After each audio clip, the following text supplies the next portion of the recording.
Hey, I'm Belinda Sandor. Welcome to the RocketGirl Show. Today, we're going to talk about how productive and busy are not the same thing.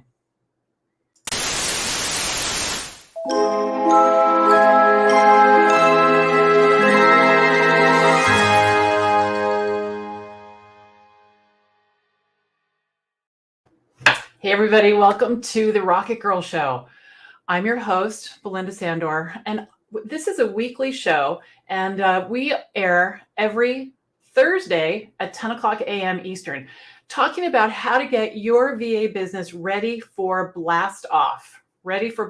So today we're going to talk about something that happens kind of often, I would say, when someone is just starting a business or when they're feeling a little off track. And that's what I call the wasted day syndrome. So tell me in the comments if you have a clue what I'm talking about.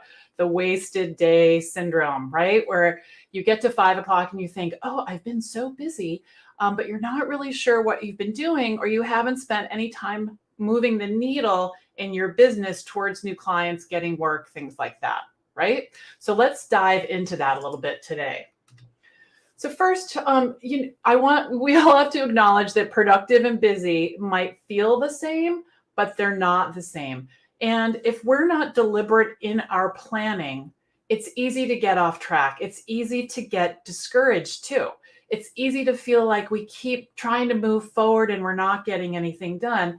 And that's because we have to decide ahead of time what the goals are, where we're going to spend our time.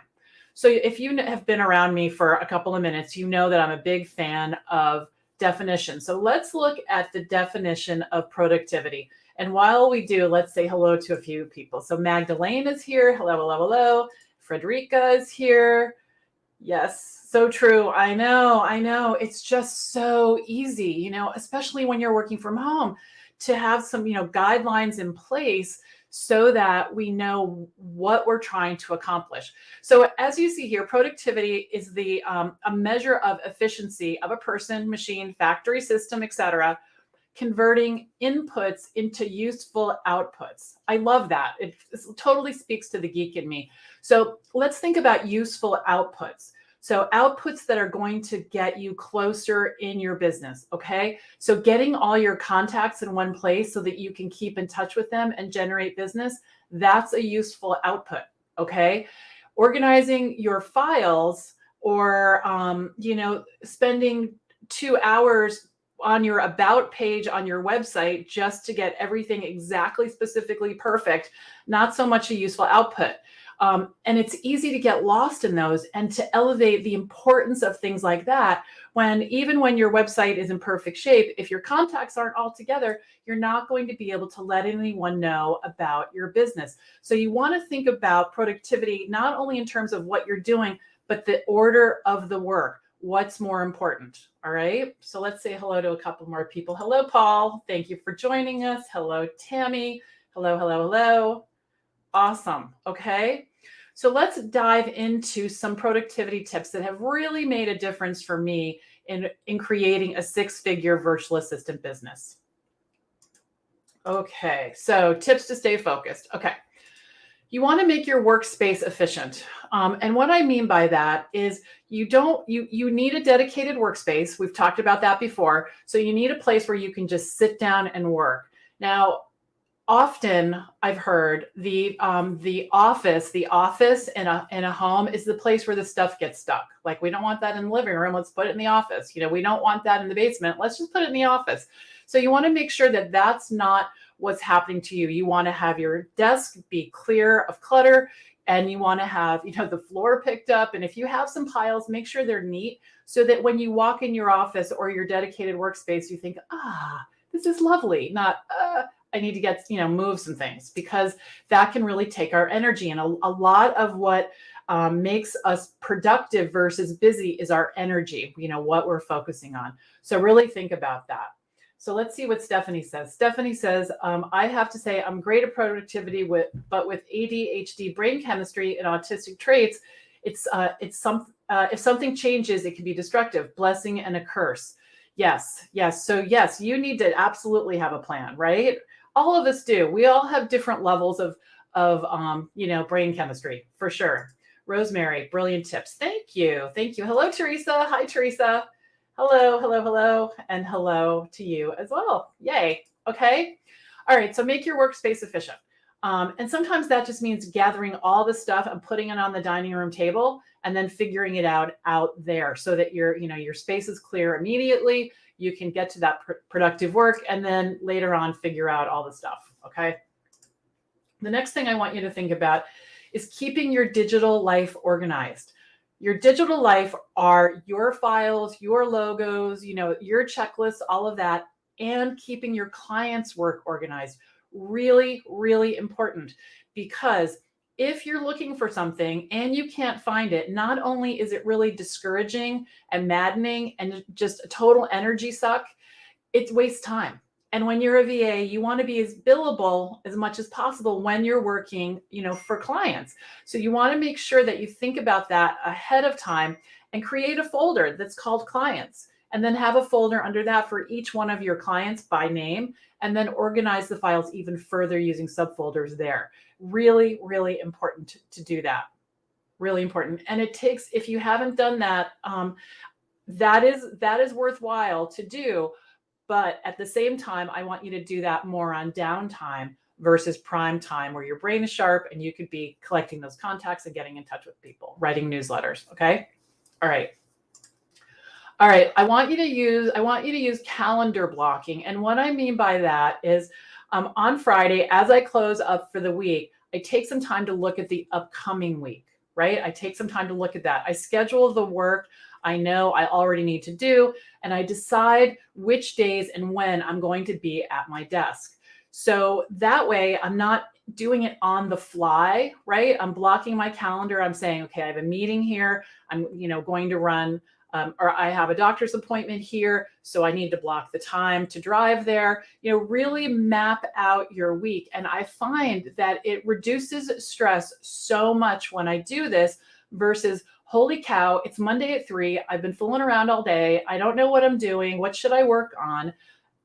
Really map it out.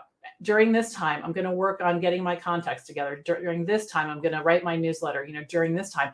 So really map it out. And if you have to move it because life happens, you can move it, but don't delete it. Remember what the priorities are. Okay. All right. So calendar blocking. I want you to track your time. I want you to track all of your time so that you know where it's going. So there's a couple things. One, you all know I'm a big fan of working by the hour. So when you work by the hour, it's important to make sure that you know where all your time is going so that you can deduct it from the amount of time your clients have bought ahead of time. Okay. So important to track your time. And if you want to track how much time you're working on your business, if you don't have client work yet or very little, that's good too, because to look back and say, what did I prioritize? What did I spend time on? Is very important. It's very important to know what's happening, right? Because it's easy to lose track. It's easy to lose track. So I want you to track your time. And I want you to prioritize your tasks. Really look at what's important and what should happen first and next in terms of your client work. Some client work has hard deadlines, like they're publishing their newsletter Thursday at 1. Others is more flexible, but you want to make sure that you're keeping it going and you're hitting the number of billable hours every week that it's going to take you to hit that revenue goal that you want. All right. So the other thing I want to talk about when it comes to prioritizing is if you need to renegotiate a deadline with the client, I want you to do it the second you realize that there's a problem. Okay. Don't wait till it's passed. Don't wait till an hour before. If you have a task on that's due Tuesday, you probably know Monday or even Sunday, what's going on with that. So I want you to hit your deadlines. And if something happens, don't be shy. Don't ghost clients. It's the worst possible thing you can do. Just let them know what's going on. All right. Absolutely. And I want you to batch your work. Batching your work is really important. And so here's what I mean by that. So I sit down and I say, okay, I'm going to work on my work for Emily today. So I look in my email inbox. I know she's been sending me some things this morning. I look at what it is. I read everything at once. I'm not scrolling through my inbox looking for them. I sort my inbox so that I can see all of the Emily emails that are still in my inbox. I open my notes. I get the whole picture of what I'm going to do with Emily. I work on Emily top to bottom until it's time to stop. Either stop because I need input from her or stop because the work is complete. And then I move on to the next client. So I'm not jumping all around with the client work, with my emails. I'm really staying focused and productive within the client that I'm focusing on. Okay. And sometimes you do need to jump. Something happens, a meeting gets canceled that impacts a bunch of people. You need to let them know. But I want you to stop, look at the clock and say, I'm moving to this task now. Like in your head, I'm moving to this task now. So you can be very deliberate. All right. So these some of these tasks, you have to really practice, and it takes time to really get the feeling of productivity. But once you feel that, and we've all felt it at some time in our life, right? It's like right in the zone, and it feels so, so good. So I'd love to hear from some of you. How does this land for you? Do you feel like you're more productive or you're busy? And what comes up for you when you look at this list of tips to stay focused? I'd love to hear. In the meantime, I would like to invite you to join my free online classroom. It's called the Virtual Assistant Connection, the VA Connection, and you can find it by searching in Facebook. We have almost 22,000 members, so come on over and help us reach that number. And the community is wonderful. It's warm, it's welcoming. We have tons of information, lots of trainings just like this one right in the Virtual Assistant Connection. So come on over and join us. We're also about to kick off a 5-day free training called the VA Client Kickstart Challenge, where I will help you for 5 days get a steady stream of clients in your VA business, whether you're just starting out or if you've been in business for a while. So be sure to join the VA Connection group, the Virtual Assistant Connection, and join the challenge. We're going to get started, and I would love to help you get your business kick started. Okay, so thank you for joining me. I'm Belinda Sandor signing off. Please join us every Thursday, same bat time, same bat channel. I'll see you then. Bye-bye.